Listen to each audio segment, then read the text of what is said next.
분위기 좀 바꿔보겠습니다. 제목이요 보세요. 지하철을 불태우려 한 남자. 이거는요.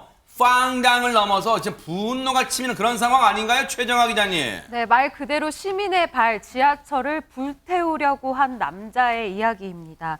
지난 9일 정오쯤 부산에서 있었던 일인데요. 무슨 일이 있었는지 영상으로 함께 확인해 보시죠. 아하, 네. 여느 지하철 모습과 다르지 않은 부산 도시철도 1호선 열차 안입니다. 갑자기 한 남성이 무언가를 의자 밑으로 이렇게 쑥 집어넣는 모습이죠. 이윽고 승객들이 막 우왕좌왕하면서 대피하고 영무원까지 출동을 이렇게 합니다. 도대체 이 지하철 무슨 일이 있었던 걸까요? 지금 앉아있던 승객 보세요. 자리가 텅텅 빌 정도로 지금 승객분이 죄다 일어나셨어요. 무슨 일이 있었던 걸까요? 대체 저 무슨 행동을 한 걸까요? 이담 아나운서. 승객들이 뭔가 불안한 네. 것처럼 보이죠. 모두들 기억하시겠지만 벌써 20년이 더 지났습니다. 2003년 192명의 목숨을 앗아간 대구 지하철 참사 모두가 기억하실 겁니다. 우리 국민에게는 그래서인지 지하철에서 화재라는 걸 트라우마로 남아있거든요. 네. 그런데 또 한 번 지하철에서 화재가 발생할 뻔한 겁니다. 그것도 다분히 의도적으로 보이는데요. 조금 전에 지하철에서 이 남성이 의자 밑에 무언가를 넣었잖아요. 그게 바로 불을 붙인 종이였습니다. 어머나? 종이가 불에 타는 냄새가 지하철 내부에 퍼지니까 승객들이 자리에서 대피를 했고요. 타는 냄새가 난다면서 지하철 콜센터에 신고를 했습니다. 허허. 다음 역에서 신고를 받은 영무원이 탑승을 했고요. 이 남성을 제지하는 과정에서 실랑이가 벌어져서 지하철 열차가 4분 동안 지연되기도 했는데요. 네. 이 남성은 영무원에게는요. 불 붙인 거 내가 한 거 아니다. 허위 신고다. 라면서 범행 사실을 부인하기도 했고 이 영무원에게 욕설을 하기도 했다고 합니다. 아니 저 인간은 하나는 알고 둘은 몰라요. 보신 분들이 몇 분이고 그리고 요즘 지하철은 저렇게 CCTV가 다 있어요. 그런데 왜 갑자기 지하철에서 불을 붙여요? 관련 얘기 들어보시고 이어가 보도록 하겠습니다. 조금 붙기는 붙었던 것 같아요. 깜종이보다 좀 큰 그런 정도라서. 본인이 불 지른 건 자백을 하거든요. 근데 이제 동기라든지 이런 거는 이제 대화가 안 됩니다. 횡설수설하는 거죠. 약한 것도 없고 술도 안 마셨습니다. 천만 다행으로 종이에만 불이 붙었기에 망정이니 만약에 진짜로 번졌으면 상상하기도 싫은 그런 상황이 벌어졌을 것 같아요. 김현주 평론가님.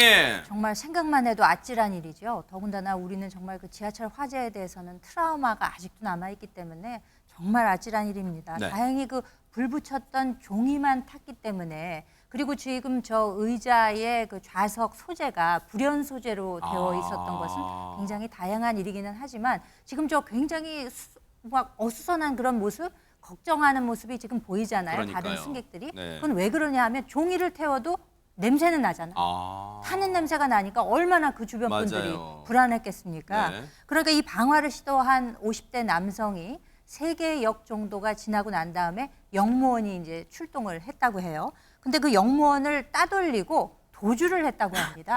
그래서 그 CCTV를 분석을 해서 범행 하루 만에 네. 부산역 인근에서 이 해당 남성이 체포는 됐습니다. 아, 다행이네요. 그 가방을 살펴보니까 가방 안에서 명함 2개 정도 붙인 사이즈, 네. 그 정도 사이즈의 종이가 18장 정도 복사지가 나왔다고 해요. 네. 그래서 그것이 반드시 그 화재를, 그 범죄를 저질렀을 때 사용됐던 종이인지에 대해서 확실히 할 수는 없지만 왜냐하면 다음 날이었잖아요. 네. 그 옷이랑 가방이 바뀌었잖아요. 아하. 그러니까 그게 그 종이였는지 명확하진 않지만 그 경찰들이 추정한 바로는 같은 종이였을 것으로 이렇게 보고 있다고 합니다. 아하.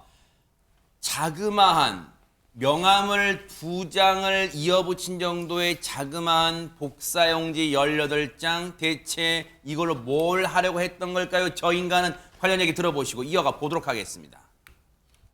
2년 전에 자기가 들고 있던 신문지 태운 걸로 아주 가볍게 처벌받은 거예요. 편의점 앞에서. 자기가 소유하는 물건을 사람이 없는 데서 불을 붙이는데 다른 데 붙을 위험성이 있으면 일반 물건 방화죄로 처벌받습니다. 그것도 아주 가볍게 처벌받았어요.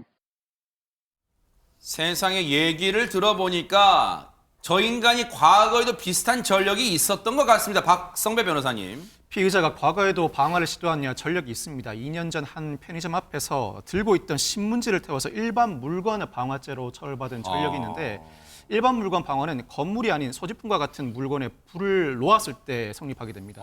단순히 불을 놓았다고 성립하는 게 아니라 공공의 위험을 발생하게 할 때 처벌되는데 그만큼 그 당시에도 상당한 위험을 야기했다는 의미입니다. 네.